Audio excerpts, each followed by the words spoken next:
আপনারা শুনছেন কালো রাত 24। আসসালামু আলাইকুম। আশা করি সবাই ভালো আছেন। আজ খুব চমৎকার রহস্যময় জিন সর্দারের মেয়ে সুরভি পরীর রানীর একটা গল্প নিয়ে আসলাম। এটা গ্রাম কেন্দ্রিক একটা গল্প, পরীর গল্প, তাই শেষ পর্যন্ত শুনুন, অনেক মজা পাবেন। এই চ্যানেলে আরও অনেক গল্প আছে, শুনে নেবেন। তো আর দেরি না করে শুরু করছি সুরভি পরীর গল্প। আমার নাম নিশাদ। গ্রামে খুব সাধারণ গরিব ঘরে জন্ম আমার। আমার বাবা নেই, বেঁচে আসে শুধু মা। মাকে ঘিরে আমার বেড়ে ওঠা। প্রচণ্ড শীতের রাতে গায়ে পুরনো একটা চাদর দিয়ে হেঁটে চলেছি দূরে বাজারের দিকে। আমার মা অসুস্থ, রাত্রেবেলা ওষুধ নিয়ে আসতে হবে। আমাদের গ্রামটা নদীর এপারে হওয়ায় আশেপাশে কোনো হাট বাজার বা দোকানপাট নেই। যে কোনো কাজের জন্য দূরে হাট বাজার বা শহরে যেতে হয়। ঘড়িতে এখন রাত 10টা। 10টা মানে গ্রামের অনেক রাত। চারিদিকে ঘন কুয়াশা পেরিয়ে হাঁটছি। আমি হাঁটতে হাঁটতে এক সময় পৌঁছে যাই বাজারে। বাজারে গিয়ে নিমাই কাকাকে বলি, কাকা, ও কাকা, মায়ের অনেক পেট ব্যথা করছে, আপনি ভালো ওষুধ দিন তো, যেন আল্লাহর রহমতে তাড়াতাড়ি পেটের ব্যথা কমে যায়। আমার কথায় নিমাই কাকা কাগজে মুড়িয়ে কিছু ওষুধ আমাকে দিয়ে বললেন, এই নে, আর 3 টাকা দে। এখানে একটা কথা বলে রাখি, আমি লেখক মোহাম্মদ নিশাদ, গ্রামকেন্দ্রিক জিনপুরীর গল্প লিখি। আমি চেষ্টা করি আগেরকার যুগের মতো করে গ্রামের গল্প লিখতে। এই গল্পে আগেরকার মতো কোনো আধুনিক যন্ত্র থাকবে না, তাই সবাই গল্পটা আগের যুগের মতো করে ভাববেন। আগের যুগে এই 3 টাকা 5 টাকা মানেও কিন্তু অনেক টাকা, আশা করি বুঝতে পারছেন। নিমাই কাকার কথায় ওনার হাতে 3 টাকা দিয়ে বললাম, ওগুলো খেলে মায়ের পেট ব্যথা কমবে তো কাকা? হ্যাঁ রে বাবা, কমবে কমবে, তুই নিয়ম মতো ওষুধগুলো খেতে বলিস কেমন? নিমাই কাকার কথায় ওষুধগুলো নিয়ে বাড়ির দিকে হাঁটতে লাগলাম। ঘন কুয়াশার মধ্যে চাঁদের আলোটা ভালো মতো ছড়াতে পারছে না। আমি হাঁটতে হাঁটতে আমাদের গ্রামের সীমানায় চলে আসি। আমাদের গ্রামে ঢুকতে বিশাল একটা বটগাছ পড়ে। তো আমি সে বটগাছের কাছাকাছি আসতে কিরকম একটা গঙ্গানির আওয়াজ পাই। কারোর গলা চেপে ধরলে যেরকম আওয়াজ হয় সেরকম একটা। তো আমি এরকম একটা আওয়াজ পাওয়ার সাথে সাথে আশেপাশে তাকাতে দেখি সে বটগাছের নিচে শাড়ি পরা একজন সুন্দরী মেয়ে। সে মেয়েটার গলা চেপে ধরেছে দুজন পুরুষ। আমি সেই মানুষ দুটোর মুখ ভালো মতো দেখতে পাচ্ছিলাম না, কারণ ওদের মুখ ঢাকা ছিল। নিজের সামনে একটা মেয়ের গলা চেপে ধরছে দেখে আমি একটু সামনে এগিয়ে যাই আর বলে উঠি, আরে আরে, কি করছেন কি আপনারা? ছাড়ুন ওনাকে, ছাড়ুন, আরে মরে যাবে তো। আমার কথায় ওনারা মেয়েটাকে না ছাড়লে তখন আমি ওদের দিকে এগিয়ে যেতে থাকি। এমন সময় হঠাৎ করে সেই মানুষ দুটো মেয়েটার গলা ছেড়ে দিয়ে এক দৌড়ে অন্ধকারে মিলিয়ে যান।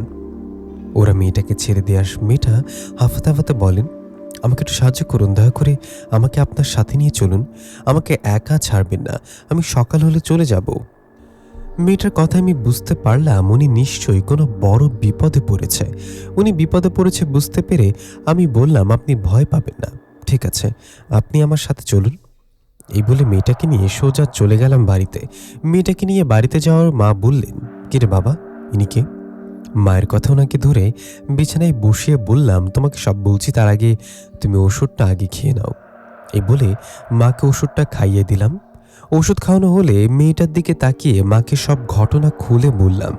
সব শুনে মা বলল, তোমার বাড়ি কোন গ্রামে মা? তোমার পোশাক দেখে তো মনে হচ্ছে বিয়ের বউ, তোমার কি হয়েছিল খুলে বলো তো। মায়ের কথায় মেয়েটা মাথা নিচু করে রইলেন। তখন আমি মাকে বললাম, মা, উনি বলতে না চাইলে থাক, জোর করো না। কথাটা বলে মেয়েটার দিকে তাকিয়ে বললাম, আসলে ঘরে তো খাবার নেই, আপনাকে যে কি খেতে দেই। আমার কথায় মেয়েটা বললেন, আমি কিছু খাবো না। তখন আমি বললাম, আমরা তো গরিব মানুষ, বাড়ির অবস্থা দেখে বুঝতেই পারছেন, আমাদের ঘরেই 2টা, এখানে মা থাকে আর পাশের ঘরে আমি। আপনি আমার ঘরে ঘুমান। মায়ের কথায় এই ঘরে মাটিতে বিছানা পেতে ঘুমাবো, আসুন, আপনি আমার সাথে আসুন। এই বলে মেয়েটাকে নিয়ে আমার ঘরে গেলাম আর মেয়েটাকে আমার ঘরে ঘুমাতে বললাম। আমার কথায় মেয়েটা রাজি হলে আমি মায়ের ঘরে এসে মাটিতে বিছানা পেতে ঘুমিয়ে গেলাম।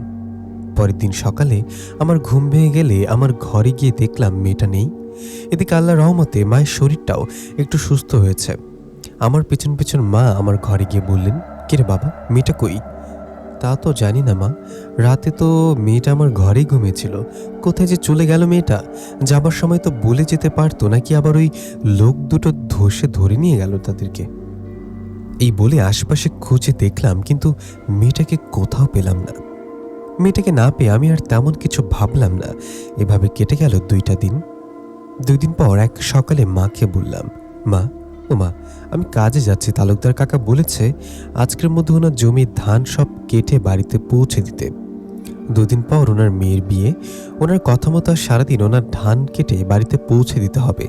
আমি দুপুরবেলা খেতে আসবো। আজ কাজ শেষ করতে করতে মনে হয় রাত হবে। তুমি চিন্তা করো না যেন। আমার কথায় মা রাজি হলে আমি চলে গেলাম। তালুকদার কাকা ধান কাটতে আমি ধানের জমিতে কাজ করতে যাওয়ার পর কাজ করতে থাকি। এর মাঝে দুপুরে বাড়িতে এসে খাবার খেয়েও যাই। দুপুরে খাবার খেয়ে কাজ করতে করতে সন্ধ্যা নেমে আসে। সন্ধ্যা নেমে আসায় আমি পেছনে একটা আওয়াজ পাই। পেছনে আওয়াজ পেয়ে ঘুরে তাকাতে দেখি সেই সুন্দরী মেয়েটা আমার পেছনে দাঁড়িয়ে আছে। মেয়েটাকে দেখে আমি বললাম, আরে আপনি আপনি কেমন মানুষ বলেন তো? আপনাকে মৃত্যুর হাত থেকে বাঁচালাম, আমার বাড়িতে নিয়ে এসে নিজের ঘরে থাকতে দিলাম। আপনি সকালে উঠে চলে গেছেন, একটিবার তো বলে যেতে পারতেন। আমার কথায় মেয়েটা মুচকি এসে বললেন, দয়া করে আমাকে ভুল বুঝবেন না, আমি আপনাকে সব ঘটনা খুলে বলি। তার আগে আপনাকে আমার আসল পরিচয় দিয়ে নেই। আপনি তো ভাবছেন আমি সাধারণ কোনো মানুষ, কিন্তু না, আমি সাধারণ কোনো মানুষ না, আমি একটা পরী। আমার নাম সুরভি। মেয়েটার এরকম কথা আমি অবাক হয়ে বললাম, কি সত্যি আপনি মানুষ না, আপনি পরী? আমার কথায় মেয়েটা মাথা নাড়িয়ে বললেন, হ্যাঁ, আমি কোনো মানুষ না, আমি একটা পরী। আপনি 2 দিন আগে যাদের কাছ থেকে আমাকে বাঁচিয়েছেন ওরা দুজনও সাধারণ কোনো মানুষ না, ওরা দুজনে জিন। আমার কথা শুনে অবাক হচ্ছেন তাই না? আমি আপনাকে সব ঘটনা খুলে বলি। এই বলে সুরভি পরী সব ঘটনা বলতে শুরু করলেন। পরী বললেন, 2 দিন আগে রাতে আমার বিয়ে হচ্ছিল আমাদের রাজ্যর একজন জিনের সাথে। আমার বিয়ে হবে এমন সময় আমাদের শত্রু রাজ্যর জিনেরা আমাদের উপর আক্রমণ করে। আমরা কিছুই বুঝে ওঠার আগেই আমাদের শত্রু রাজ্যর জিনেরা আমাদের আঘাত করতে থাকে। সে আঘাতে আমার যে জিনটার সাথে বিয়ে হচ্ছিল ওই জিনটা সহ অনেক জিন মারা যায়, আহত হয় আমার বাবা মা সহ অনেকে। সে শত্রু রাজ্যের জিনেরা আমাদের আক্রমণ করার আমি সেখান থেকে পালাতে থাকি। এমন সময় 2জন জিন আমাকে দেখে ফেলে আর আমার পিছু নেন। আমি ওদের হাত থেকে বাঁচতে আপনাদের মানুষদের দুনিয়াতে চলে আসি। আমি মানুষদের দুনিয়াতে চলে আসায় আমার পেছন পেছন ওরাও আসে। এমন সময় আমি আপনাকে দেখতে পাই, আপনি কোথা থেকে যেন ফিরছিলেন। আপনাকে দেখে আমি পরিরূপ থেকে মানুষের রূপ নেই যেন আপনি আমাকে দেখতে পারেন আর ওদের হাত থেকে বাঁচান। এই ভেবে আমি মানুষের রূপ নেয় ওই জিন দুইটাও মানুষের রূপ নেন আর আমার গলা চেপে মেরে ফেলতে চান। এমন সময় আপনি আমাকে দেখে ফেলেন। আপনি আমাকে দেখে আমার দিকে এগিয়ে আসতে গেলে ওই জিন দুটো সেখান থেকে পালিয়ে যান। আপনার জন্য আমার জীবন বেঁচে গেছে। আপনার উপকার আমি কখনো ভুলব না। আমার মা বাবা সহ আমার রাজ্যের অনেক জিন এখন অসুস্থ। আমার বাবা হলেন জিন সর্দার। আমি এখন আসি, হ্যাঁ? আমার রাজ্য সব ঠিকঠাক হলে আপনার সাথে দেখা করব। এই বলে চলে গেলেন সুরভি পরী। সুরভি পরী চলে যাওয়ায় আমি ধানের বাকি কাজগুলো শেষ করে তালুকদার কাকার কাছে টাকা নিয়ে বাড়িতে আসি। বাড়িতে আসার পর গোসল করে ঘরে এসে মাকে সব ঘটনা খুলে বলি। সব শুনে মা বললেন, বলিস কিরে, ওই মেয়েটা মানুষ না, ও একটা পরী। আমি তো একটু বুঝতে পারিনি, ভেবেছিলাম সাধারণ কোনো মানুষ। তাই তো বলি, পরীটা শাড়ি পরা কেন? আরে, ওর বিয়ের সময় বরটা মারা গেল। এরপর কখন পরীটা তোর কাছে আসলে আমার একটু কথা বলিয়ে দিস তো। মায়ের কথা আমি মাথা নাড়লে মা বলল, বস, এখানে খাবার দিচ্ছি। কথা বলে মা আমাকে খাবার দিলে আমি খেতে খেতে বললাম, মা তুমিও খাও, ভাত খেয়ে ওষুধ খাও। সারাদিন আমি বাইরে ছিলাম, তোমার খোঁজ তেমন নিতে পারিনি। তোমার কি পেট ব্যথা কমেছে? আমার কথায় মা বললেন, হ্যাঁ, আমি আল্লাহর রহমতে আগের থেকে অনেকটা ভালো আছি। তুই সারাদিন কাজ করলি, তোর কাজ কি শেষ হয়েছে নাকি আরও কাজ আছে? না মা, আজকে তালুকদার কাকার ওই ধানের জমির কাজ শেষ করেছি। ওনার উত্তর পাড়ার জমিটা ধান কাটতে কাটতে বলেছে 3-4 দিন পর। 2 দিন পর ওনার মেয়ের বিয়েটা হয়ে গেলে তারপর কাল থেকে আপাতত অন্য কারোর জমিতে কাজ করব। 3-4 দিন পর আবার তালুকদার কাকার কাজ করতে হবে। আমার কথায় মা রাজি হলেন। তখন আমি খাবার শেষ করে ঘরে গিয়ে শুয়ে পড়লাম।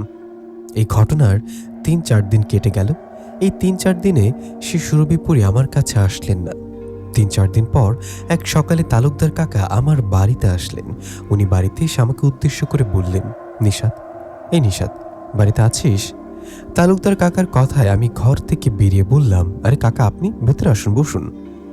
আমার কথায় উনি বললেন, না না, বসবো না। শোন, মেয়ের বিয়ের জন্য উত্তর পাড়ার ধানের জমি থেকে ধান কাটতে পারিনি, তোকে তো বলেই রাখছিলাম, তাই না? আজ ধান খেতে গিয়ে দেখি ধান অনেক পেকে গেছে। ওই জমির ধান আজকে কাটতে হবে, তুই দেরি করিস না। তোর সাথে আরেকটা কামলা নিয়ে দুজন মিলে আজকের মধ্যে ওই জমির ধান কেটে বাড়িতে পৌঁছে দে। ওনার কথা আমি মাথা নাড়িয়ে বললাম, ঠিক আছে কাকা, আপনি বাড়িতে যান, আমি খাবার খেয়ে কাউকে নিয়ে কাজে যাচ্ছি এখনই। আমার কথায় তালুকদার কাকা চলে গেলে আমি খাবার খেয়ে চলে গেলাম আমার বন্ধু সিরাজুলের কাছে। সিরাজুলও আমার মতো অন্য জমিতে কাজ করে। আমি সিরাজুলের কাছে যাবার পর ওকে বললাম, এই সিরাজুল, চল আমার সাথে, চল তালুকদার কাকার উত্তর পাড়ার ধানের জমিতে কাজ করতে যাব, ওই জমির ধান কাটতে হবে। আমার কথায় সিরাজুল বললেন, কিন্তু আজ তো বউকে নিয়ে শ্বশুর বাড়িতে যাওয়ার কথা, কিছুদিন ধরে তোর বাবি বলছে বাবার বাড়িতে যাবে। সিরাজুলের কথা আমি বললাম, তাই নাকি? কিন্তু আমি তো তালুকদার কাকাকে কথা দিলাম তোকে নিয়ে ধান কাটতে যাব। আচ্ছা শোন, একটা কাজ কর, তুই আমার সাথে ধান কাটতে চল। ধান কাটা যদি তাড়াতাড়ি শেষ হয় তো তো ভালো, আর যদি দেরি হয় তো তুই বিকেলের দিকে বাড়িতে এসে তোর বউকে নিয়ে শ্বশুর বাড়িতে যাবি, কেমন? আমার কথায় সিরাজুল রাজি হয়ে আমার সাথে ধান কাটতে চলে গেলেন। ও আমার সাথে যাওয়ায় দুজনে গল্প করছিলাম আর ধান কাটছিলাম। এভাবে দুপুর গড়িয়ে বিকেল হলো, তবুও আমার ধান কাটার কাজ শেষ না হওয়ায় আমি সিরাজুলকে বললাম, এই সিরাজুল, কাজ তো শেষ হলো না, শুন, তুই বাড়িতে যা, আমি বাকি কাজটা করে বাড়িতে আসব। আমার কথায় সিরাজুল রাজি হয়ে বললেন, ঠিক আছে, আর শোন, চেষ্টা করবি সন্ধ্যা হবার আগে বাড়ি চলে যেতে। এই জায়গাটা কিন্তু ভালো না, অনেক রকম ভয়ের ঘটনা ঘটে এদিকে। এই বলে সিরাজুল চলে গেলেন।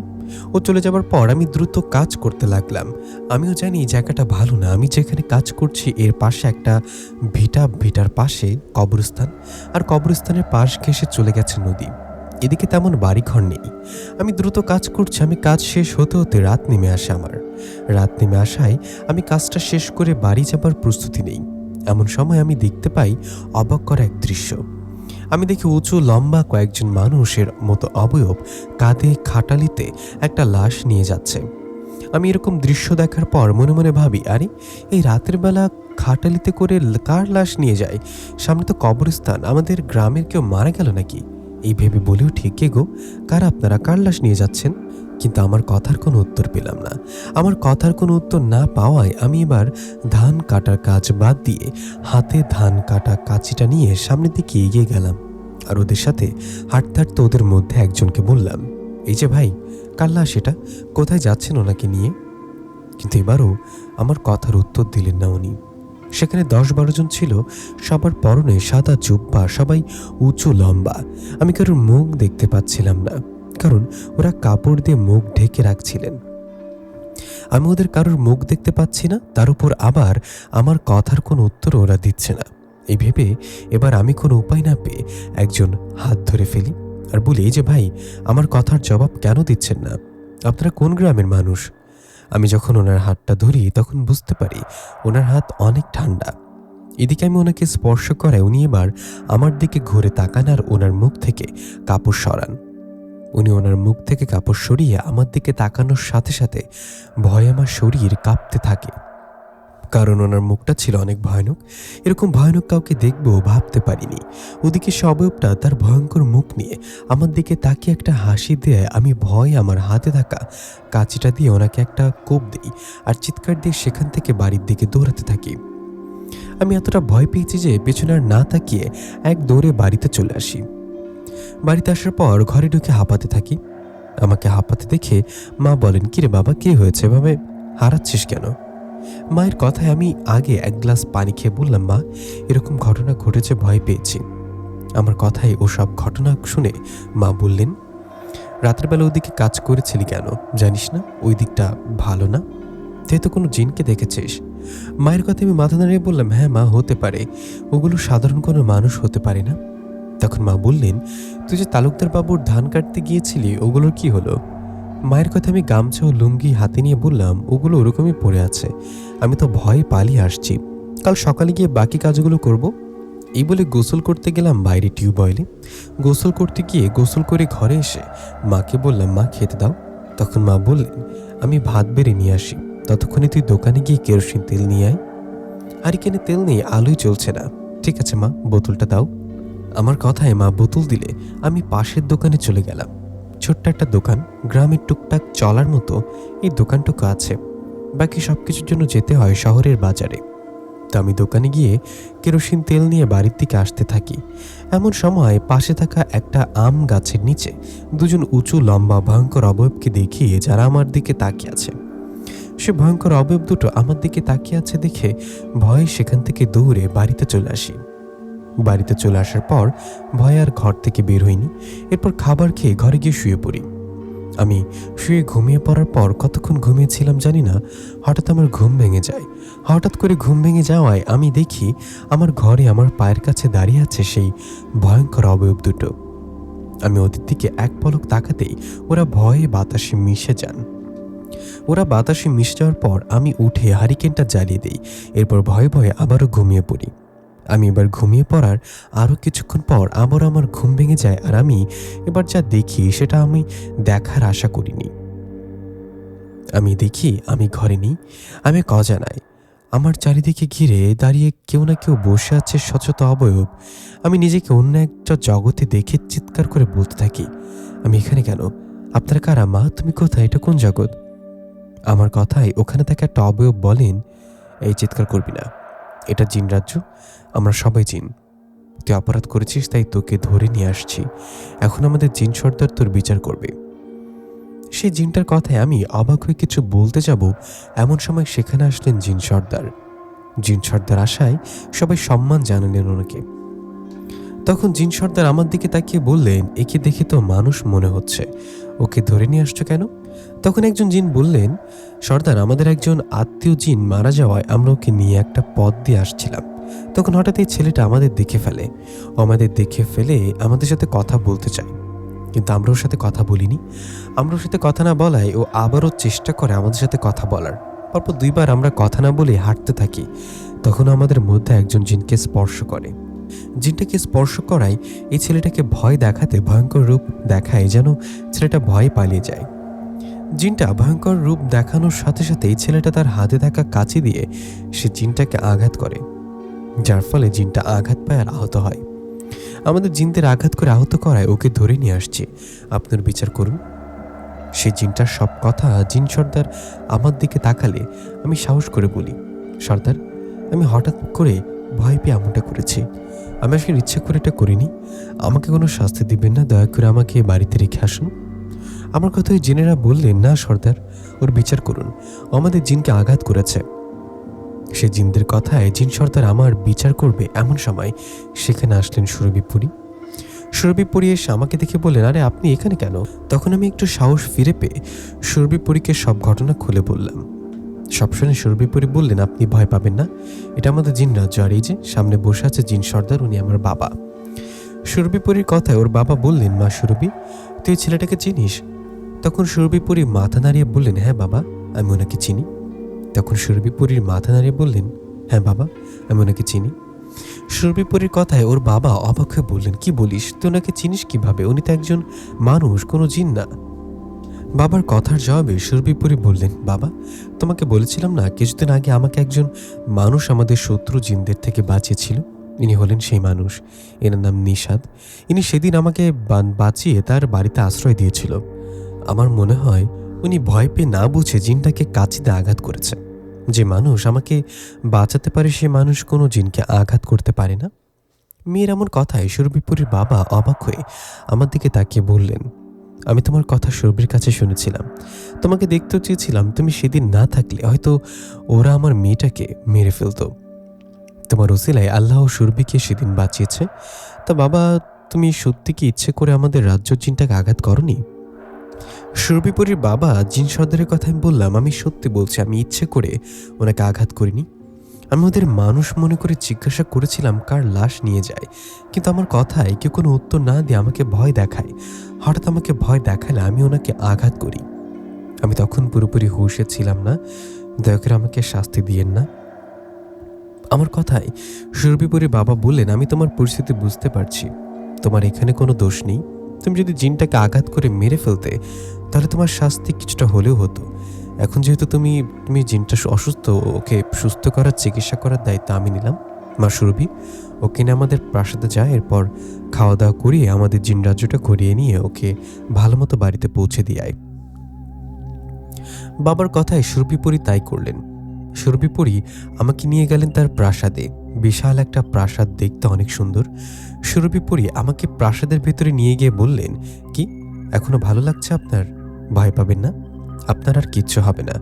পুরীর কথা আমি একটু সাহস নিয়ে বললাম, জানেন অনেক ভয়ে ছিলাম, আপনি না আসলে তো ওনারা আমাকে শাস্তি দিতেন। তখন সুরভিপুরী মুচকে হাসি বললেন, আপনাকে শাস্তি দিলেও আমি আপনার কাছে যেতাম।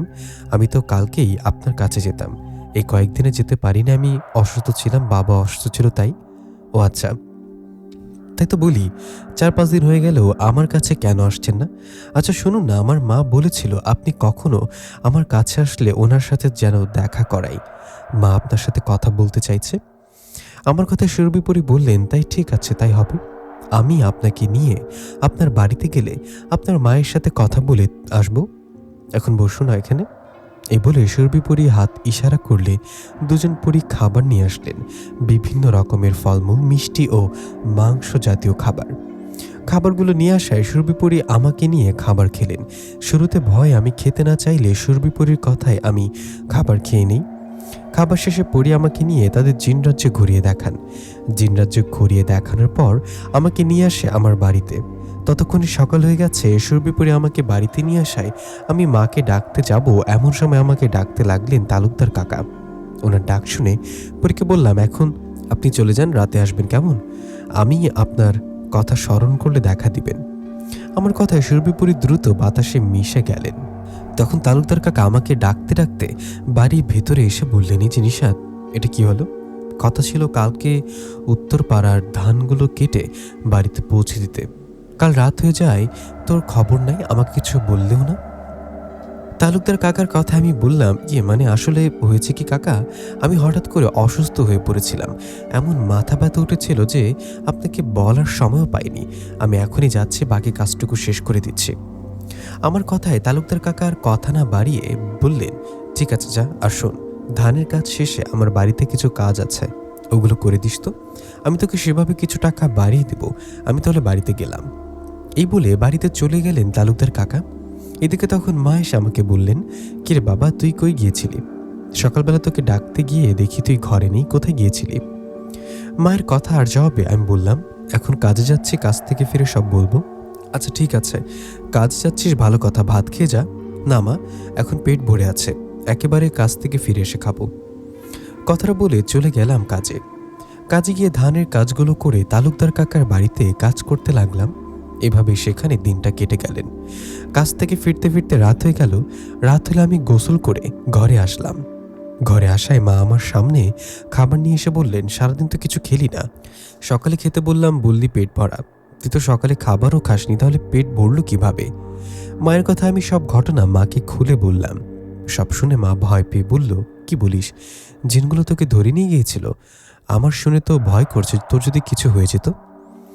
মায়ের কথায় আমি মাকে সান্ত্বনা দিয়ে বললাম, আর ভয় নেই মা, আমার শাস্তি হবার আগে সুরভিপুরী আসছিল।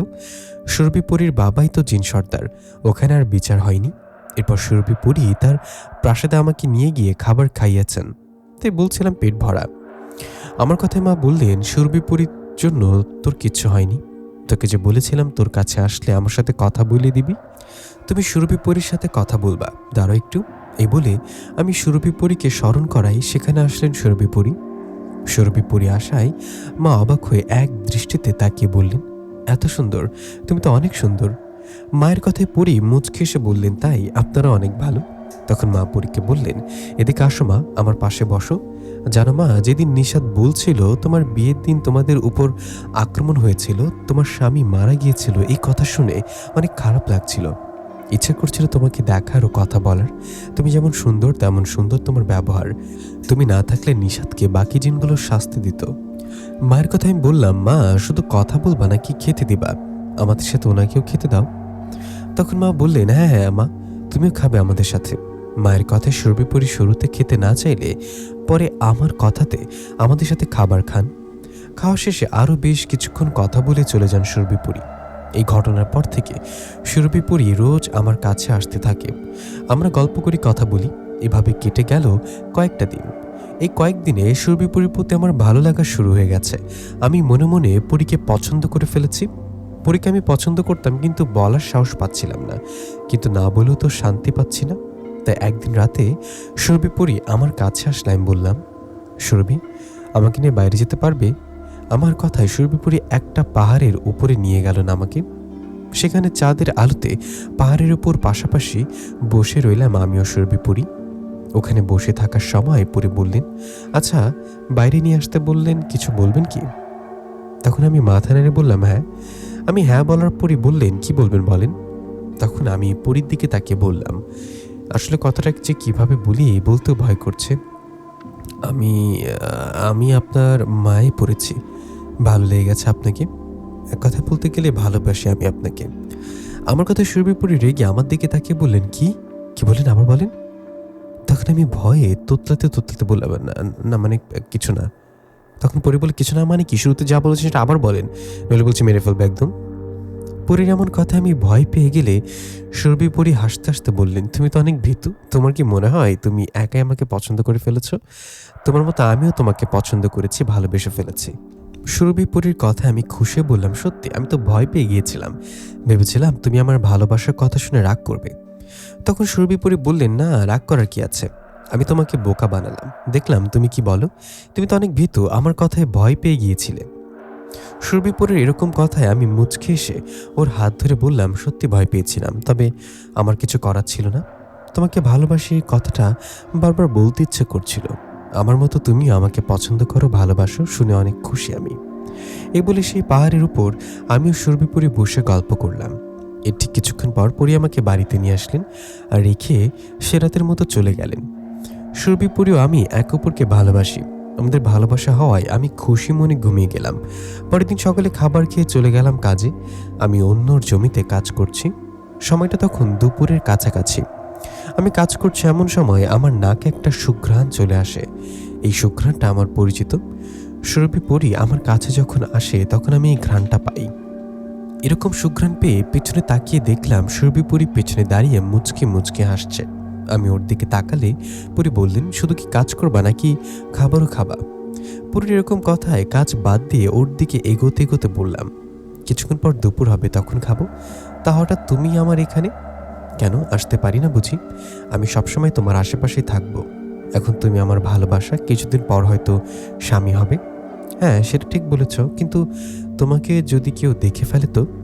তখন পরি বললেন, আরে না বোকা, আমি তো তোমাকে দেখা দেই, তুমি ছাড়া আমাকে কেউ দেখতে পারবে না।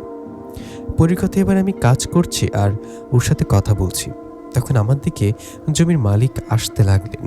এটা দেখে ওকে বললাম, সুরভি, তুমি এখন চলে যাও। যদিও তোমাকে কেউ দেখতে পাচ্ছে না, তবুও এখন চলে যাও, রাতে এসো কেমন? আমার কথায় পরি আমার কাছ থেকে বিদায় নিয়ে চলে গেলেন। ও চলে যাওয়ার পর জমির মালিক আমার কাছে আসলেন। তখন আমি ওনার সাথে কথা বলে কাজ শেষ করে সন্ধ্যার দিকে চলে গেলাম বাড়িতে। বাড়িতে যাবার পর রোজকার মতো গোসল করে ঘরে গেলাম। ঘরে গিয়ে একটু শুয়ে আরাম করে খেতে বসলাম। আমি ও মা খাবার সময় সেখানে আসলেন সুরভিপুরি। ও এসে বললেন, মা, আপনারা শুধু খাবেন, আমাকে দিবেন না? পুরী এরকম কথায় মা বললেন, আরে মা, তুমি আসো আসো, বসো, তুমি তো এখনই আসলে, তোমাকে আগে দেখলে তো খেতেই বলতাম। এই বলে পুরীকে খাবার খেতে দিলেন। তখন আমি পুরীর দিকে তাকাচ্ছি আর মুচকে মুচকে হাসছি। এমন সময় মা খেতে খেতে আমাকে বললেন, বাবা নিশাদ, তুই তো অনেক আগে থেকে কাজ করে সংসার চালাচ্ছিস, এবার তোর বিয়ে করার দরকার। আমি ভাবছি তোকে একটা বিয়ে করাবো। মায়ের কথায় আমিও সুরভিপুরি একে অপরের দিকে তাকালাম। তখন মা বললেন, কি হলো, বিয়ের কথা শুনে একে অপরের দিকে তাকাচ্ছিস কেন? তখন আমি বললাম, না মানে, হ্যাঁ, তোমরা যা ভালো মনে করো তাই করো। তুমি কি এখনো কোনো মেয়ে দেখেছ? আমার কথা জবাবে মা বললেন, না, তবে এখন থেকে দেখব। মায়ের কথায় আমি আর কিছু না বলে বললাম, ঠিক আছে। এই বলে চুপচাপ খাবার খেয়ে ঘরে চলে গেলাম। আমি ঘরে যাওয়ায় সুরভিপুরি আসলেন আমার ঘরে। পুরি আসায় ওর দিকে তাকিয়ে বললাম, শুনলে তো মা কি বলল, এখন কি করব? তখন পুরি বললেন, নিশাদ, আমরা তো একে অপরকে ভালোবাসি, একদিন না একদিন তো বিয়ে করতেই হবে। আমরা আমাদের পরিবারে জানিয়ে চলো বিয়ে করি। সুরভিপুরীর কথায় আমি একটু চুপ থেকে বললাম, আচ্ছা ঠিক আছে, তাহলে চলো মাকে তোমার কথা বলি। তখন পরি বলল, নিষাদ না, এখন না, আমি আগে আমার বাবাকে জানাই, তোমার বিষয়ে বলি, বাবা রাজি হলে তখন তোমার কাছে আসবো, এসব বললে তুমি তোমার মাকে জানাবে। ওকে ঠিক আছে, তাই হবে। তুমি আমার কাছে কবে আসবা? আমার কথা জবাবে পরি বলল, আজ বাবার সাথে কথা বলে কালকে রাতে আসবো তোমার কাছে। এই বলে সুরভিপুরী আমার কাছে বিদায় নিয়ে চলে গেলেন। ও চলে যাবার পর আমি ঘুমিয়ে গেলাম। পরের দিন যথারীতি কাজ করে রাতের দিকে অপেক্ষা করতে লাগলাম সুরভিপুরীর জন্য। আমি অপেক্ষা করতে করতে রাত গভীর হয়, তবুও সুরভিপুরী আসে না। সুরভিপুরী না আসায় আমি ভাবি হয়তো কোনো সমস্যার জন্য আসতে পারিনি। এই ভেবে বেশি চিন্তা না করে ঘুমিয়ে গেলাম। পরের দিন আবারও অপেক্ষা করতে লাগলাম, কিন্তু গত রাতের মতো এই রাতেও সুরভিপুরী আসলেন না। কি ব্যাপার? ও তো বলেছিল পরের রাতে আসবে, কিন্তু পরপর 2 রাত হয়ে যায় ও আসে না। সুরভিপুরী 2 রাত কেটে গেলেও আমার কাছে না আসায় আমি চিন্তিত হয়ে পড়ি। এভাবে আরে 2টা দিন কেটে যায়, তবু আসে সুরভিপুরী। এবার আমি চিন্তায় পড়ে যাই, ওর কিছু হলো না তো? সুরভিপুরী বলেছিল আমার কাছে আসবে, কিন্তু কেন আসে না? ওর চিন্তায় মনমরা হয়ে থাকি। আমাকে মন খারাপ করে থাকতে দেখে মা বলেন, কিরে বাবা, তোর কি কিছু হয়েছে? মায়ের কথা আমি মিথ্যা হাসিতে বলি, না মা, আমি তো ঠিক আছি। এই বলে কাজে চলে যাই। সুরভিপুরী আমার কাছে আসে না 4 দিন হয়। 4 দিন পর 5 দিনের দিন রাতে সুরভিপুরী আমার কাছে আসে।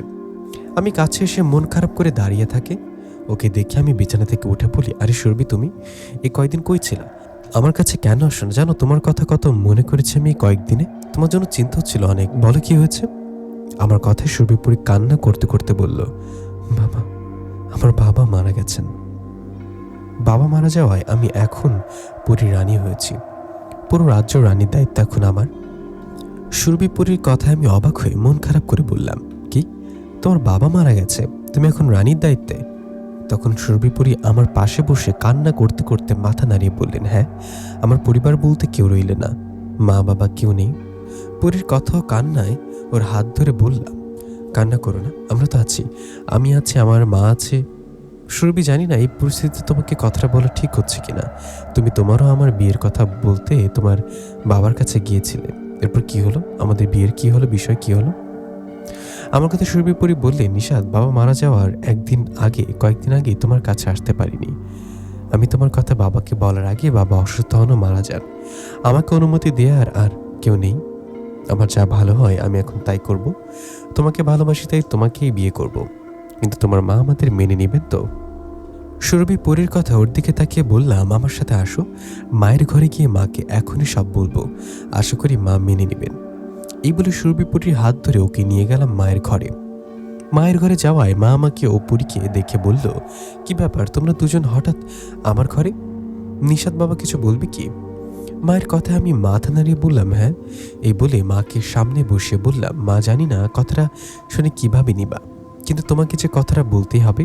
মা, সময়ের পরিবর্তনে আমিও সুরভিপুরী একে অপরকে পছন্দ করে ফেলেছি, আমরা একে অপরকে ভালোবাসি। সুরভিপুরীর বাবা মারা গেছেন 2-3 দিন আগে, ওর আপন বলতে কেউ নেই। তুমি আমারও সুরভিপুরীর মা থাকো, দয়া করে আমাদের মেনে নাও। তুমি আমাদের অনুমতি দিলে আমরা বিয়ে করব। আমার কথায় মা অবাক হয়ে আমারও সুরভিপুরীর দিকে তাকালেন। তখন আমি আবারও মাকে বললাম, মা, আমি তোমার কথার অবাধ্য কখনো হইনি, তুমি কষ্ট পাও এমন কিছু করিনি, দয়া করে মেনে নাও আমাদের। তখন মা বললেন, আমি কি এতটাই খারাপ যে আমাকে এত করে অনুরোধ করছিস? তোমরা দুজন দুজনকে পছন্দ করেই ফেলেছ, তাহলে আমি আর তোমাদের মাঝে বাধা হয়ে কি করব? এই বলে মা সুরভিপুরীর হাত ধরে বলল, শোনো, তোমার মা বলতে কেউ নেই, এখন থেকে এটা মনে করবা না। আজ থেকে আমি তোমার মা, আমি তোমারও নিষাদের বিয়ে করাবো। কিন্তু মা, তুমি তো একটা পরী, বিয়ের পর তুমি কোথায় থাকবে? মায়ের কথায় সুরভিপুরী বললেন, মা, আমি তো এখন একজন পরী রানী, আমার একটা দায়িত্ব আছে, একটা রাজ্য সামলাতে হয়। আমি আমার জিন রাজ্যর থাকার পাশাপাশি এখানেও থাকবো, আপনার ছেলের বউ হয়ে সংসার করব। পরীর কথায় মা আমার দিকে তাকালেই আমি বললাম, রাজি হয়ে যাও। তখন মা রাজি হলেন আর বললেন, ঠিক আছে, কালকে তোমাদের বিয়ে হবে। মায়ের কথায় আমি ও পরী দুজনে খুশি হলাম। খুশি হয়ে পরীকে নিয়ে চলে গেলাম আমার ঘরে। ঘরে যাবার পর পরীকে বললাম, মা, মেনে নিয়েছে, আল্লাহর রহমতে কাল আমাদের বিয়ে হবে। আমার কথায় পরী বললে, নিষাদ, কাল তো আমার বিয়ে, আমার সাথে চলো, তোমাকে আমার জিন রাজ্যে নিয়ে তোমাকে সবার সাথে পরিচয় করিয়ে দিব। সুরভিপুরীর কথা আমি রাজি হলেও আমাকে নিয়ে গেলেন জিনরাজ্যে। জিনরাজ্যে সুরভি প্রাসাদে যাবার পর সুরভি তার অনুগত জিনদের ডাকলেন। সুরভির নামে দুজন জিন আসলে সুরভি বললেন, এখনই আমার রাজ্যের সকল জিনপরীদের খবর দাও, আমার প্রাসাদের সামনে হাজির হতে বলো। পরীর আদেশে সেই জিন দুজন তাই করলেন। ওরা চলে গেলেন আর সেই রাজ্যের সকল জিনপরীদের হাজির হতে বললেন। সুরভি পরীর আদেশে সকল জিনপরীরা হাজির হলে তখন সুরভি আমাকে নিয়ে গেলেন সবার সামনে। সবার সামনে আমাকে নিয়ে যাবার পর সবাই আমার দিকে তাকিয়ে রইলেন। তখন সুরভি পরী বললেন, সবাই শুনুন, আপনাদের এখানে হাজির করানোর উদ্দেশ্য একটা বিষয় জানানো। এই যে আমার পাশে একটা ছেলেকে দেখতে পাচ্ছেন, এতক্ষণে নিশ্চয়ই বুঝে গেছেন ও কোনো জিন না, ও একটা মানুষ। আমি এই ছেলেটাকে পছন্দ করি, বলা যায় একে অপরকে পছন্দ করি, এবং আমরা দুজন মিলে সিদ্ধান্ত নিয়েছি কালকে আমরা বিয়ে করব। সুরভিপরীর কথায় সকল জিনপরীরা অবাক হয়ে একে অপরের সাথে কি জানি বলতে লাগলেন। তখন সুরভিপরী বললেন, আপনারা চুপ করুন, জানি কথাটা শুনে অবাক হবেন, তবুও কথাটা আমাকে জানাতেই হলো। আশা করি আপনারা আমাদের মন থেকে মেনে নেবেন। সুরভিপরীর কথায় তখন কয়েকজন জিন বলে উঠলেন, কিন্তু এটা তো নিয়মের বাইরে, আপনি পরী হয়ে একজন মানুষকে বিয়ে করতে পারেন না। শুধু আপনি কেন, কোনো জিনপরী মানুষকে বিয়ে করতে পারে না। যদি কেউ মানুষকে বিয়ে করে তাহলে তাকে এই রাজ্য থেকে বেরিয়ে যেতে হয়। ওদের কথায় সুরভিপরী রেগে গিয়ে বললেন, সাবধানে কথা বলো, কাকে কি বলছো? আমি পরী রানী, আমার মুখোমুখি কথা বলার সাহস পেলেন কিভাবে আপনারা? তখন জিনেরা বলল, আপনি পরী রানী হয়েছেন, তাতে কি আপনি নিয়ম ভঙ্গ করতে পারবেন না? যদি ওই মানুষটাকে বিয়ে করতে চান তাহলে আপনাকে রানীর পথ ছাড়তে হবে, এই রাজ্য থেকে চলে যেতে হবে। এখন আপনি কি করবেন নিজে ঠিক করুন। জিনদের কথায় তখন কিছু জিন সুরভিপরীর পক্ষে কথা বলতে লাগলেন, কিছু জিন বিপক্ষে। এভাবে কিছুক্ষণের মধ্যে সেখানে শুরু হলো তুমুল যুদ্ধ। ওদের যুদ্ধ করতে দেখে সুরভিপরী বললেন, থামুন, আপনারা থামুন বলছি। সুরভিপরীর কথায় সবার যুদ্ধ থামলে ও বলল, আপনারা এখন চলে যান, আমি আপনাদের জানিয়ে দেব আমি কি চাই। কথাটা বলে সুরভিপরী সেখান থেকে আমাকে নিয়ে সোজা চলে আসলেন আমার বাড়িতে, আমার ঘরে। আমাকে ঘরে রেখে সুরভিপরী আমার দিকে মায়া ভরা দৃষ্টিতে তাকিয়ে চলে গেলেন সেখান থেকে। ও চলে যাওয়ার পর আমি মন খারাপ করে শুয়ে রইলাম। সুরভি যাওয়ার সময় কিছু বলেও গেল না। আমি মন খারাপ করে শুয়ে থাকতে একসময় ঘুমিয়ে পড়ি। পরদিন সকালে মায়ের ডাকে আমার ঘুম ভেঙে গেলে মা বললেন, কিরে বাবা, এত বেলা করে ঘুমাচ্ছিস যে, আজ তোদের বিয়ে, এটা কি ভুলে গেলি? মায়ের কথায় আমি মন খারাপ করে বললাম, আর বিয়ে? মা, একটা ঝামেলা হয়ে গেছে। গতকাল রাতে সুরভিপুরে আমাকে ও রাজ্যে নিয়ে গেছে, ও রাজ্যের সকল জিনপরীদের সাথে পরিচয় করাতে, আমাকে যে ও বিয়ে করবে এটা সবাইকে জানাতে। তো সবাইকে আমাদের বিয়ের বিষয়ে জানানোর পর কিছু জিন মেনে নিলেও বাকি অনেক জিনপরি মেনে নেয়নি। অনেক জিন বলছে আমাকে বিয়ে করলে সুরভিপুরী রানীর পদ ছেড়ে দিতে হবে আর জিনরাজ্য থেকে চলে আসতে হবে। এসব নিয়ে জিনরাজ্যে খুব ঝামেলা চলছে। সুরভিপুরী রাত্রেবেলা আমাকে রেখে চলে গেছে, রাত থেকে এখনো আসেনি, জানি না আমার কাছে আসবে কিনা। আমার কথায় মা অবাক হয়ে বলল, তাহলে তো মনে হয় ঝামেলা হবে। কত আশা নিয়ে তোদের বিয়ে দিতে চাইলাম, কিন্তু তার আগে এরকম একটা ঘটনা ঘটবে বুঝতে পারিনি। তুই মন খারাপ করিস না বাবা, সুরভিপুরী নিশ্চয়ই আসবে। মায়ের কথা আমি দাঁড়িয়ে বললাম, তাই জন্য হয় মা। কথাটা বলে হাত মুখ ধুয়ে বাইরে একটু হাঁটাহাঁটি করে আবারও ঘরে এসে শুয়ে পড়লাম। মনটা খুব খারাপ। সুরভিপুরী যদি আমার কাছে আর না আসে তখন কি হবে? এসব ভাবতে ভাবতে দিনের বেলা আর কোথাও না গিয়ে শুয়ে রইলাম ঘরে। এভাবে দিন পেরিয়ে সন্ধ্যা হলো। সন্ধ্যা হলে সুরভিপুরী আমার কাছে আসলেন। পরীকে দেখে বিছানায় বসে বললাম, সুরভি, তুমি আসছো? কালকে আমাকে রেখে কোথায় চলে গিয়েছিলা? তোমার জন্য অনেক চিন্তা হচ্ছিল আমার। তোমার জিনরাজ্য ঝামেলা চলছে, এখন কি হলো? আমার কথা সুরভিপুরী আমার দিকে তাকিয়ে বলল, কি ভাবছো? তোমার কাছে আর আসবো না। আমি তোমাকে পছন্দ করি, ভালোবাসি। আমি তোমার জন্য আমার জিনরাজ্য ছেড়ে, আমার রানীর দায়িত্ব ছেড়ে চিরদিনের জন্য তোমার কাছে চলে আসছি। আমি তোমাকে বিয়ে করে এখানেই সংসার করব। সুরভিপুরীর কথায় চোখ পানি চলে আসলো চোখে। আমার জন্য নিজের রানীর দায়িত্ব, নিজের জিনরাজ্য, নিজের প্রাসাদ ছেড়ে আমার কাছে চলে আসছে। ওর এরকম কথা আমি ওকে জড়িয়ে ধরে মাকে ডাক দিলাম। আমার ডাকে মা ঘরে আসলে আমি মাকে সব ঘটনা খুলে বললাম। সব শুনে মা সুরভিপুরীর মাথায় হাত বুলিয়ে দিয়ে বললেন, তুমি তোমার সত্যিকারের ভালোবাসার পরিচয় দিয়েছ। নিশাতের জন্য সব ছেড়ে চলে এসেছো। ওকে বিয়ে করবার, সংসার করবা। আমরা তোমার সম্মান অবশ্যই রাখবো। তুমি আমার লক্ষ্মী বৌমা হয়ে এই বাড়িতে আমার ছেলের সাথে সংসার করবে। মায়ের কথায় পরী খুশি হলেন। এদিকে তখন মায়ের কথা মতো সেদিন রাতেই আমারও সুরভিপুরীর বিয়ে হলো। আমাদের বিয়ে হওয়ায় আমরা অনেক খুশি। বিয়ের পর থেকে অদৃশ্যভাবে সুরভিপুরী আমার সাথে সংসার করতে লাগলেন। মনে মানে আমি ও মা শুধু সুরভিপুরীকে দেখতে পেতাম, আর অন্য কেউ দেখতে পেতেন না। সুরভি আমার সাথে বিয়ে হওয়ার খুশিতে সময় যাচ্ছিল আমাদের। বিয়ের দুদিন পর এক রাতে সুরভিপুরী আমাকে বললেন, নিশাত, তোমার হাতটা দাও। সুরভিপুরীর কথায় আমি হাত বাড়িয়ে দিলে ও আমার হাতে একটা আংটি পরিয়ে দিয়ে বললেন, কখনো যদি আমার কোনো কাজে বাইরে যাই আর তখন যদি হঠাৎ আমার দরকার হয় তো এই আংটিতে স্পর্শ করবা আর আমার নাম ধরে ডাকবা। এভাবেই একবার, দুবার বা তিনবার, এই তিনবারের মধ্যে আমি তোমার কাছে আসবই যদি কোনো সমস্যায় না পড়ি তাহলে। সুরভিপুরীর কথা আমি মাথা নাড়িয়ে বললাম, ঠিক আছে, কিন্তু ধরো কখনো তুমি বিপদে পড়েছ, আমি ডাকার পরও আসতে পারলা না, তখন কি করব? তখন সুরভিপুরী বলল, তখন আমার একটা ভালো মেয়ে বন্ধু আছে, ওর নাম সঞ্জিতা। তখন এই আংটিতে স্পর্শ করে সঞ্জিতা পরীকে ডাকবা। সঞ্জিতা পরীকে তোমার আমার বিষয়ে সব জানে, তোমাকে চেনেও, তোমার ডাকে সঞ্জিতা নিশ্চয়ই আসবে। সুরভির কথায় আমি রাজি হলাম। তখন আরো কিছুক্ষণ গল্প করে ঘুমিয়ে গেলাম দুজনে। পরের দিন সকালে আমার ঘুম ভেঙে যাওয়ায় মা বলল, নিশাত, বাইরে আয়, তালুকদার বাবু ডাকছে তোকে। মায়ের ডাকে বাইরে বের হয়ে দেখলাম তালুকদার কাকা দাঁড়িয়ে আছে। আমাকে দেখুনি বললেন, এই যে নিশাত, শোন, ওই আমার নিচে যে জমিটা আছে ওই ধানটা সবার পরে পেকে যায়, তো আজ দেখলাম জমিটার ধান পেকে গেছে, ধানগুলো কেটে আজকে বাড়িতে পৌঁছে দে। ওনার কথা আমি বললাম, কাকা, ওটা তো বেশ বড় জমি, একদিনে তো সম্ভব নয়, মনে হয় কালকেও করতে হবে। তখন তালুকদার কাকা বললেন, সমস্যা নেই, তাহলে তুই দুদিনের মধ্যে শেষ করবি, তুই এক কাজ কর, হাত মুখ ধুয়ে খাবার খেয়ে কাজে লেগে পড়। আমি বাড়িতে গেলাম, কিছুক্ষণ পর জমিতে আসবো তোর কাজ দেখতে। এই বলে তালুকদার কাকা চলে গেলে আমি হাত মুখ ধুয়ে খাবার খেয়ে চলে গেলাম ওনার ধানের জমিতে ধান কাটতে। আমি ধান কাটতে যাবার পর কাজ করতে থাকি। এভাবে অনেকটা সময় পেরিয়ে যায় এবং দুপুরও হয়। দুপুর হলে সুরভি চলে যায় আমার কাছে। সুরভি এসে বলেন, সারাদিন কি কাজ করবা নাকি খাবারও খাবা? দুপুর হচ্ছে, খেতে হবে না? ওর কথা আমি মুচকে এসে বললাম, বাড়িতে সুন্দরী পরি বউ থাকলে আর খেতে ইচ্ছা করে না, পরি বউয়ের মুখ দেখলেই পেট ভরে যায়। আমার এরকম কথায় সুরভি হাসতে লাগলেন। ওর হাসি দেখে আমি কাজ করতে করতে বললাম, আমার পাশে দাঁড়িয়ে গল্প করো, আমি কাজ করি, একটু পর খেতে যাব। এই বলে আমি সুরভিপুরীর সাথে কথা বলছি আর কাজ করছি। এভাবে কিছুক্ষণ চলে যাবার পর হঠাৎ আমার পাশের আরেকটা ধান ক্ষেত থেকে তালুকদার কাকা হঠাৎ করে দাঁড়িয়ে বললেন, নিশাত, তুই কার সাথে কথা বলিস? এখানে তো কেউ নেই। তখন আমি চমকে গিয়ে বলি, আরে কাকা, আপনি এই পাশের জমির ধান খেতে লুকিয়ে আছেন কেন?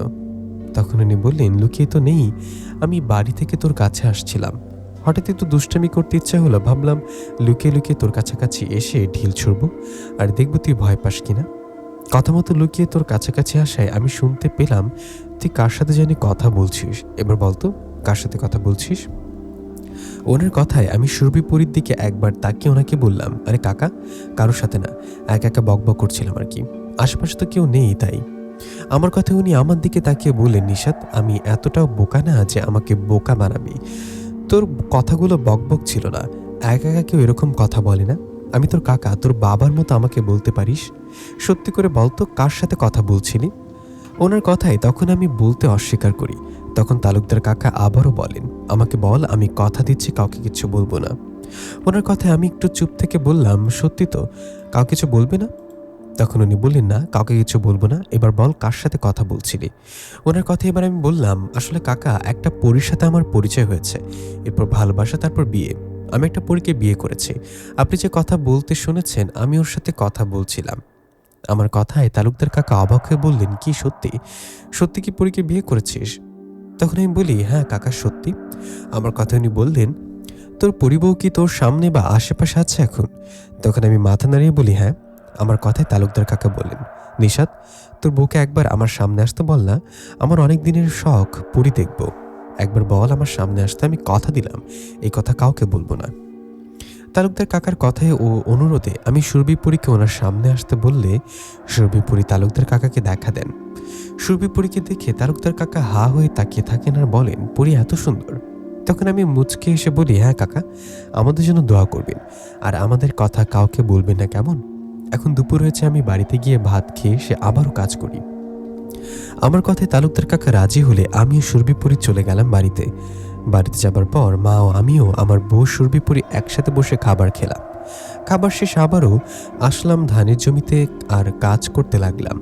এভাবে কাজ করতে করতে সন্ধ্যা নেমে আসলে সন্ধ্যা হওয়ায় আমি সেদিনের মতো কাজ শেষ করে চলে গেলাম বাড়িতে। বাড়িতে যাবার পর গোসল করে ঘরে গেলাম। তখন সুরভি বলল, এখন ভাত খাবে নাকি একটু পর? ওর কথার জবাবে বিছানায় শুয়ে বললাম, এখন না, পরে খাবো। মা কি রান্না করে? আমার কথায় সুরভি পরি মাথা নাড়িয়ে বললেন, হ্যাঁ। তখন আমিও সুরভি কিছুক্ষণ কথা বলার শেষে খাবার খেয়ে নিলাম। খাওয়া শেষে আমাদের ঘরে শুয়ে আমিও সুরভি পরি গল্প করতে লাগলাম। তখন আমাকে বললেন, এই নিশাদ, তুমি যে তখন আমার কথা তালুকদার কাকাকে বললে, উনি কাউকে বলবে না তো? না, উনি আর কাকে বলবে? বুঝতে তো পারছো, আমাদের কথা সব শুনে ফেলেছে। এমন অবস্থায় না বললেও পারি না। আর উনি তো বলল এই কথা কাউকে বলবে না, আমাকে তো কথা দিয়েছে। তখন সুরভিপুরি বলল, না বললেই ভালো। এরপর জোরাজোরি করলেও বইল না, আমারও তোমার কথা মানুষ যত কম জানবে তত ভালো। সুরভিপুরির কথায় রাজি হয়ে সে রাতের মতো ঘুমিয়ে গেলাম। পরের দিন সকালে ঘুম থেকে উঠে খাবার খেয়ে আবারও চলে গেলাম কাজে। কাজে যাবার পর কাজ করতে করতে দুপুর হলে দুপুরের খাবার খেয়ে ও আবারও কাজে করতে লাগলাম। এভাবে সন্ধ্যার আগে আমার কাজ পুরোপুরি শেষ হওয়ায় আমি তালুকদার কাকার কাছে টাকা নিয়ে চলে আসলাম বাড়িতে। বাড়িতে আসার পর গোসল করে ঘরে গিয়ে বললাম, সুরভি, কোথায় তুমি? আমার কথায় মা আমার ঘরে এসে বলল, কাকে ডাকিস? বোমা তো বাড়িতে নেই। আমি তো ভাবছি তোর কাছে গেছে, একসময় আসবি, একসাথে আসবি তোরা। বোমা কি তোর কাছে যায়নি? মায়ের কথা আমি অবাক হয়ে বললাম, আরে কি বলো, সুরভি তো আমার কাছে যায়নি। আমি দুপুরে ভাত খেয়ে আসার সময় ওকে বাড়িতে দেখলাম। হ্যাঁ, তখন তো বোমা বাড়িতে ছিল, কিন্তু তুই দুপুরে খেতে চলে যাবার কিছুক্ষণ পর বোমা চলে যায়। আমি ভাবছি তোর কাছে গেছে, তার খোঁজ করিনি। মায়ের কথায় চিন্তিত হয়ে পড়লাম। সুরভি তো আমার কাছে যায়নি, তাহলে ও গেল কোথায়? আমাকে চিন্তিত দেখে মা বলল, চিন্তা করিস না, হয়তো কোথাও গেছে, আসবে হয়তো। মায়ের কথা আমি বললাম, হ্যাঁ হতে পারে। আচ্ছা তুমি রান্না করো, আমি কিছুক্ষণ আরাম করি শুয়ে। এই বলে শুয়ে সুরভিকে মনে করে স্মরণ করলাম আর অপেক্ষা করতে লাগলাম। এভাবে 2-1 ঘন্টা কেটে গেল, কিন্তু সুরভি পরে আসলেন না। এদিকে তখন মা খাবার নিয়ে এসে বলল, নিশাদ, বৌমা তো এখন আসলো না, তুই খাবারটা খেয়ে নে। না মা, এখন খাবো না, সুরভি পরে আসুক তারপর খাবো। তখন মা বলল, বৌমা তো জিন রাজ্য যেতে পারে, তুই সারাদিন কাজ করেছিস, তুই খেয়ে নে, খাবার তো আছে, বৌমা আসলে খেয়ে নেবে, বস, চিন্তা করিস না। মায়ের কথায় আমি খাবার খেয়ে আবারও শুয়ে রইলাম। সারাদিন কাজ করায় শুতেই চোখ বন্ধ হয়ে আসছিল, কিন্তু সুরভির চিন্তায় ঘুমাচ্ছিলাম না। এভাবে জেগে থাকতে থাকতে একসময় কখন যে ঘুমিয়ে যাই নিজেও বলতে পারি না। আমার ঘুম ভেঙে যায় সকালে। ঘুম ভেঙে যেতে উঠে মায়ের কাছে গিয়ে বলি, মা, সুরভি কি আসছে? তখন মা মাথা নাড়িয়ে বলেন, কই না তো, বৌমা তো এখন আসেনি। হঠাৎ করে কোথায় গেল? যাবার আগে আমাকে বলে তো যেতে পারত। মায়ের কথা আমি আবারও ঘরে গেলাম আর সুরভি পরীকে দেয়া আংটিতে স্পর্শ করে ওর নাম ধরে ডাকলাম। এভাবে 1বার 2বার 3বার আংটি স্পর্শ করে সুরভি পরীকে ডাকলাম, কিন্তু এতেও ও আমার কাছে আসলেন না। সুরভি বলেছিল এই আংটি স্পর্শ করে ওকে ডাকলে ও আসবে, কিন্তু আসলো না কেন? তাহলে কি ও কোনো বিপদে পড়েছে? এইভাবে আবার আংটিতে স্পর্শ করে সুরভির বান্ধবী যে সঞ্জিতা পরীর নাম স্মরণ করে ডাকতে লাগলাম, কিন্তু সঞ্জিতা পরী আমার ডাকে সাড়া দিলেন না, আমার কাছে আসলেন না। সুরভি পরী ও সঞ্জিতা পরী না আসায় এবার আমি ভেঙে পড়ি। খাবার না খেয়ে মন খারাপ করে বসে থাকি। আমার মন খারাপ দেখে মায়েরও মন খারাপ হয়ে যায়। তখন মা বলেন, দেখ বাবা, বোমার জন্য আমার মন খারাপ হচ্ছে, কিন্তু কি করব, আমরা তো মানুষ, বোমা তো পড়ি। বোমা মানুষ হলে না হয় তখন খুঁজলাম হয়। মায়ের এরকম কথায় আমি মন খারাপ করে থাকলে তখন মা বললেন, নিশাদ, একটা বুদ্ধি পেয়েছি। বোমা তো পড়ি, তাই না? জিনপরিদের খোঁজ দিতে পারে কবিরাজ। আমার পরিচিত একজন কবিরাজ আছে, তুই ওনার কাছে যা আর ওনাকে সব খুলে বল। তোর কথা উনি খোঁজ নিয়ে জানবে বোমা কোথায় আছে। মায়ের কথা আমি ভাবলাম, ঠিকই তো, মা তো ঠিকই বলেছেন। এই বলে আর দেরি না করে চলে গেলাম সেই কবিরাজের বাড়িতে। ওনার কাছে যাবার পর সব ঘটনা ওনাকে খুলে বললাম। সব শুনে কবিরাজ আমাকে বললেন, তুমি একটু বসো, আমি আমার সাথে থাকা জিনকে দিয়ে তোমার পরীর বিষয়ে খোঁজ নিয়ে জানাচ্ছি। এ বলে কবিরাজ বেশ কিছুক্ষণ ধরে খোঁজ নিলেন। বেশ কিছুক্ষণ খোঁজ নিয়ে উনি আমার পাশে বসে বললেন, শোন বাবা, তোমার বউ সুরভি পরী জিন রাজ্যে নাই। তোমার পরী বউ একজন তান্ত্রিক বন্দি করে রেখেছে একজন মানুষের কথায়। কি? কবিরাজ সাহেব কি বলেন? কোন তান্ত্রিক বন্দি করে রেখেছে আর কোন মানুষের কথায়? আমার কথা কবিরাজ যার নাম বলল তার নাম শুনে আমি অবাক হয়ে বসে রইলাম। কবিরাজ আমাকে বললেন, তোমার বউ সুরভি পরীকে বন্দি করে রাখছে তোমার তালুকদার কাকা। কি? তালুকদার কাকা এই কাজ করেছে? কেন করেছে? তখন কবিরাজ বললেন, কেন করেছে সেটা সরাসরি ওনার সাথে কথা বলি, শুনে নাও। আমি শিওরে বলছি, তোমার বউ সুরভি পরী বন্দি আছে ও তোমার এই তালুকদার কাকার কাছে। কবিরাজের কথা আমি ওনাকে বললাম, আপনি সুরভিপুরীকে মুক্ত করতে পারবেন না, দয়া করে ওনাকে মুক্ত করুন। আমার কথায় কবিরাজ বললেন, না, তোমার বউ সুরভিপুরীকে মুক্ত করতে পারে যে তান্ত্রিক বন্দি করেছে সে, নইলে তালুকদার বাবু। তুমি তালুকদারের সাথে সরাসরি কথা বলো, এটাই ভালো হবে। কবিরাজের কথা ওনাকে ওনার হাদিয়া দিয়ে চলে আসলাম বাড়িতে। বাড়িতে আসার পর মা জিজ্ঞাসা করলেন, বাবা নিশান, বোমার কোনো খোঁজ কি পাইলি? কবিরাজ কি বলল? মায়ের কথা জবাবে আমি মন খারাপ করে বললাম, জানতে পারছি মা। আমার এটা ভেবে খারাপ লাগছে, মানুষটা কিভাবে কাজটা করতে পারে। আমার সাথে ওনার কি শত্রুতা? আমার এরকম কথায় মা বলল, কে কার কথা বলছিস? তখন আমি বললাম, কে আবার? তালুকদার কাকা। আমি গতকাল ওনাকে সুরভিপুরীর কথা বলেছি, আর আজকে উনি একজন তান্ত্রিক দিয়ে সুরভিপুরীকে বন্দি করিয়েছেন। এই কথা কবিরাজ আমাকে বলল। কথাটা শুনে তো আমার মাথায় আকাশ ভেঙে পড়েছে। আমার কথায় মা বললেন, বলিস কি রে, তালুকদার বাবু এরকম কাজ কেন করবে? তোর সাথে ওনার শত্রুতা কোথায়? তা তো জানি না মা, আমি এখন ওনার সাথে কি কথা বলি? আমার কথায় মা বললেন, আমিও তোর সাথে চাই। না মা, তুমি থাকো, আমি একাই গিয়ে ওনার সাথে কথা বলি। এই বলে হাঁটতে লাগলাম তালুকদার কাকার বাড়ির দিকে। ওনার বাড়ির দিকে যেতে পথে তালুকদার কাকার সাথে দেখা। ওনার সাথে দেখা হতে আমি রেগে ওনার দিকে তাকালাম। তখন উনি বললেন, আরে নিশাত, কি হলো, কোথায় যাচ্ছিস? ওনার কথা আমি কিছু না বলে রেগে ওনার দিকে তাকিয়ে থাকলে উনি বললেন, আরে বলবি তো, কি হয়েছে? তোর কি কিছু হয়েছে নাকি?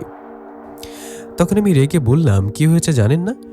আপনি কেন আমার সাথে এমন করলেন?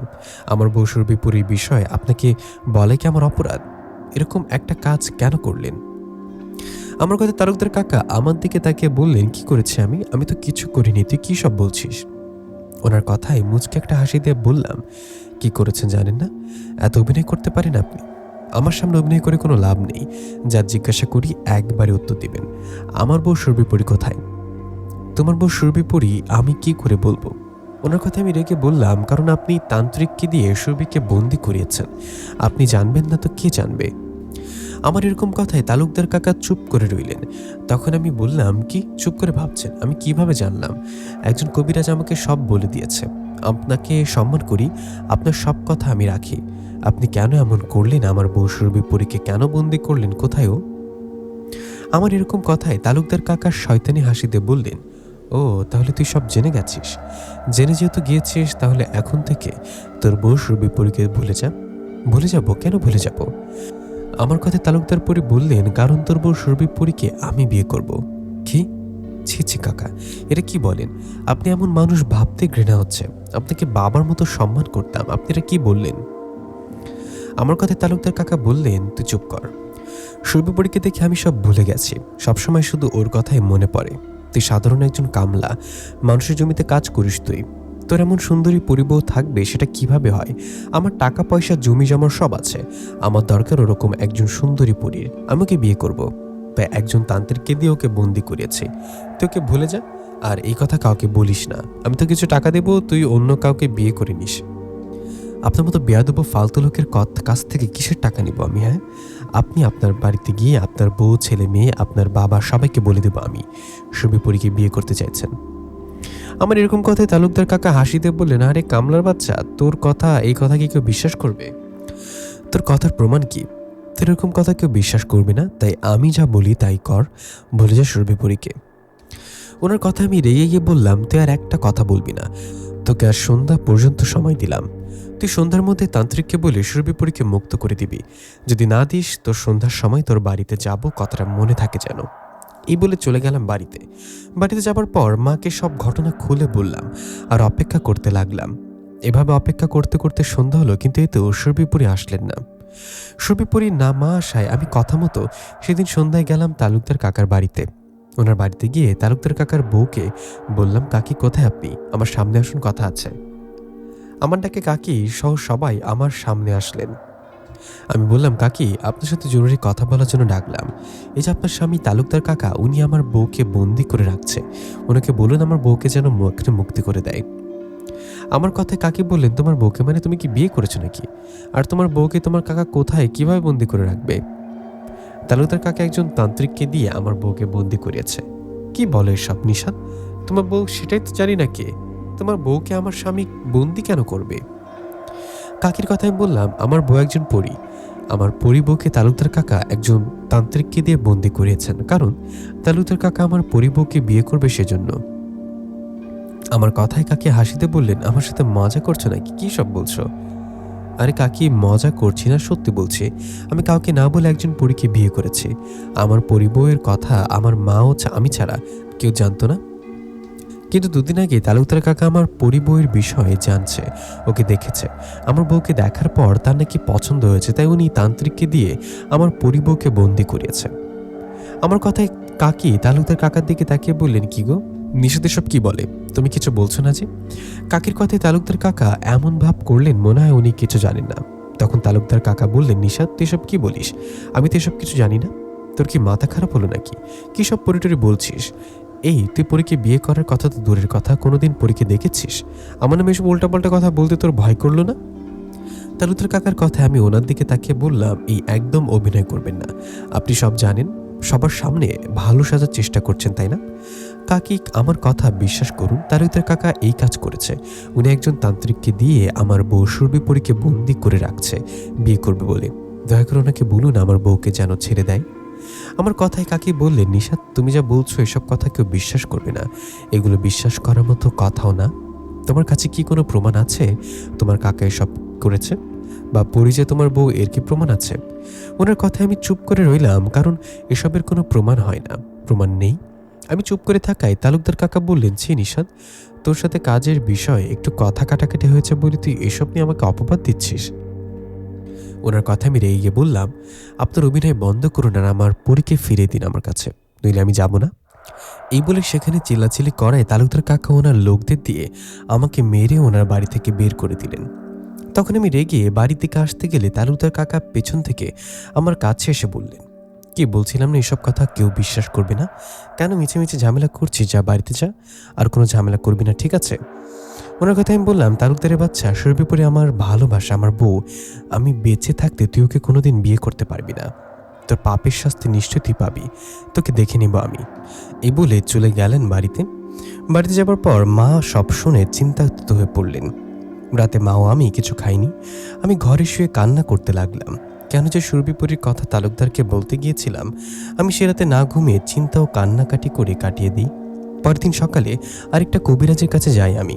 সে কবিরাজও আমার কথা শুনে বলেন, হ্যাঁ এটা সত্যি, তালুকদার তান্ত্রিককে দিয়ে বন্দি করিয়েছে, তবে আমি তোমার পরিবউকে মুক্ত করতে পারবো না, তুমি অন্য কারো কাছে যাও। সে কবিরাজের কথায় আমি আরো 2-3 জন কবিরাজের কাছে গেলাম, কিন্তু সবার একই কথা, ওরা সুরভিপরীকে মুক্ত করতে পারবে না। তালুকদার কাকা প্রভাবশালী মানুষ, ওনার সাথে ঝামেলা জড়াতে চায় না কেউ। সব কবিরাজ না করায় আমি সারাদিন ঘুরে সন্ধ্যায় ব্যর্থ হয়ে ফিরে আসি বাড়িতে। আমি কি তাহলে আমার পরিবউকে মুক্ত করতে পারবো না? খুব খারাপ লাগছে। আমারও সুরভিপরীর মাঝে তালুকদার বাধা হয়ে দাঁড়াতে ভাবতে পারিনি। আমি বিছানায় বসে কান্না করছি, এমন সময় আমার কাছে একজন পরী আসে। হঠাৎ করে আমার সামনে পরী আসে, আমি ভয় পেয়ে গেলে সেই পরী বললেন, ভয় পাবেন না, আপনি নিষাদ তাই না, সুরভিপরীর স্বামী? সুরভিপরীর কথায় মাথা নাড়িয়ে বললেন, হ্যাঁ। সে পরী বললেন, আমার নাম সানজিদা, আমি সানজিদা পরী, সুরভিপরীর বান্ধবী। সানজিদা পরীর কথা শুনে বললাম, আরে আপনাকে তো 2-3 দিন আগে ডাকছিলাম, আসেননি কেন? তখন সানজিদা পরী বললেন, আমি অন্য একটা জিন রাজ্যে গিয়েছিলাম, নিষাদ ভাই, তাই আসতে পারিনি। সানজিদা পরীর কথা আমি সুরভিপরীর বিষয় সব খুলে বললাম। তখন সানজিদা পরী বললেন, আপনি কোনো চিন্তা করবেন না, আপনি একটু অপেক্ষা করুন, আমি খোঁজ নিয়ে আসি, দেখি সুরভি এখন কোথায় আছে। এই বলে সানজিদা পরী চলে গেলেন, আর কিছুক্ষণ পর ফিরে এলেন, বললেন, সর্বনাশ হয়েছে নিষাদ ভাই, তালুকদার বাড়ির পেছনে বড় একটা বাগান আছে না, আপনি তাড়াতাড়ি ওখানে যান, আমি আসছি। তালুকদার ওখানে সুরভিপরীকে বিয়ে করার ব্যবস্থা করতেছে, তাড়াতাড়ি চলুন ওখানে। সানজিদা পরীর কথা আমি দৌড়ে চলে গেলাম সেই বাগানে। এদিকে আমার সাথে গেলেন সানজিদা পরী।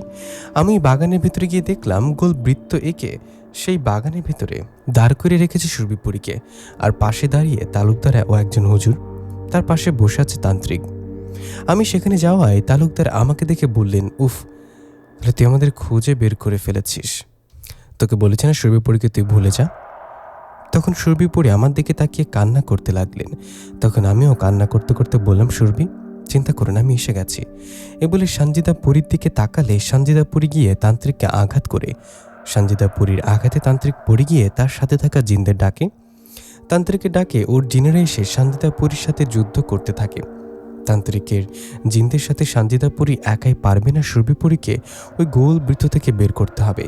এই ভেবে আমি এক দৌড়ে গিয়ে সুরভিপুরীকে বন্দি করে গোল বৃত্তের দাগ পা দিয়ে মুছে দেই আর দাগে পুতুল ফেলে অপবিত্র করে দিই। আর তখনই সেই গোল বৃত্ত থেকে মুক্ত হন সুরভিপুরী। সুরভিপুরীর বাবা কিন্তু জিন সর্দার ছিলেন, আর সুরভিপুরীও পুরী রানী ছিলেন, তাই ওর শক্তি বেশ ভালো ছিল। সুরভিপুরী মুক্ত হয়ে তান্ত্রিকের জিনদের সাথে যুদ্ধ করতে লাগলেন, আর কিছুক্ষণের মধ্যে সুরভিপুরী ও সানজিদা পরী তান্ত্রিকের জিনদের মেরে ফেললেন।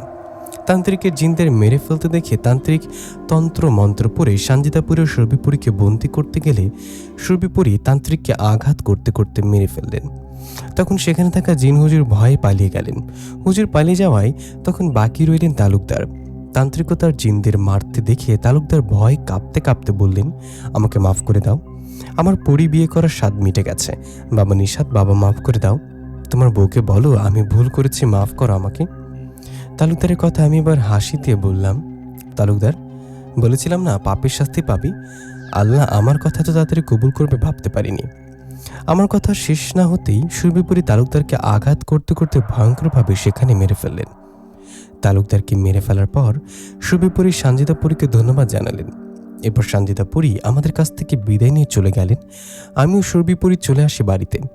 সুরভিপুরীকে নিয়ে বাড়িতে আসার পর মা অনেক খুশি হন। এরপর সবাই মিলে খাওয়া দাওয়া করে শুয়ে পড়ি। পরের দিন সকালে তালুকদারের লাশ খুঁজে পেয়ে কান্নাকাটি করার পর তালুকদারের কাকার বউ কাকি এসে আমার বাড়িতে আর আমাকে বলে, নিশাত, আমি জানি তুমি মেরেছ আমার স্বামীকে। কাকির কথা এবার আমি মুচকে এসে বললাম, আমি যে মেরেছি কি কোনো প্রমাণ আছে আপনার কাছে? তখন কাকি বললেন, তাহলে তোমার পরিবউ মেরেছে। কাকির এরকম কথায় আবারও বললাম, এসব বললে কেউ বিশ্বাস করবে? আমার যে পরিবউ আছে আর সেই পরিবউ যে আপনার স্বামীকে মেরেছে, এর কি কোনো প্রমাণ আছে? আমার কথায় কাকি চুপ থেকে বললেন, আমার কথা আমাকেই ফিরিয়ে দিলা। এই বলে চলে গেলেন উনি। এই ঘটনার পর সুরভিপুরীও আমার মাঝে কেউ বাধা হয়ে দাঁড়ায়নি। আমিও আর সুরভিপুরী কথা কাউকে কিচ্ছু বলিনি। দুজনে সুখে সংসার করছি, বলা যায় একদম নিষ্ঠুপে সংসার করেছি। কারণ আমার বউ যে পুরী এই কথা তালুকদারের মতো আরও কেউ জানলে অনেকেই শয়তানি করতে পারে। তো এর জন্য মুখ বন্ধ করে চুপ থাকাই ভালো। আমাদেরও সংসার চলছে, সুখের সংসার। প্রিয় লিসেনার, কেমন লাগলো সুরভিপুরীর এই গল্পটি সবাই কমেন্ট করে জানাবেন। আর এরকম ধরনের আরও গল্প পেতে হলে অবশ্যই আমাদের চ্যানেলটি সাবস্ক্রাইব করে আমাদের পাশেই থাকবেন। দেখা হবে পরবর্তী কোনো গল্পে। সেই সাথে সবাই ভালো থাকবেন, সুস্থ থাকবেন। আসসালামু আলাইকুম।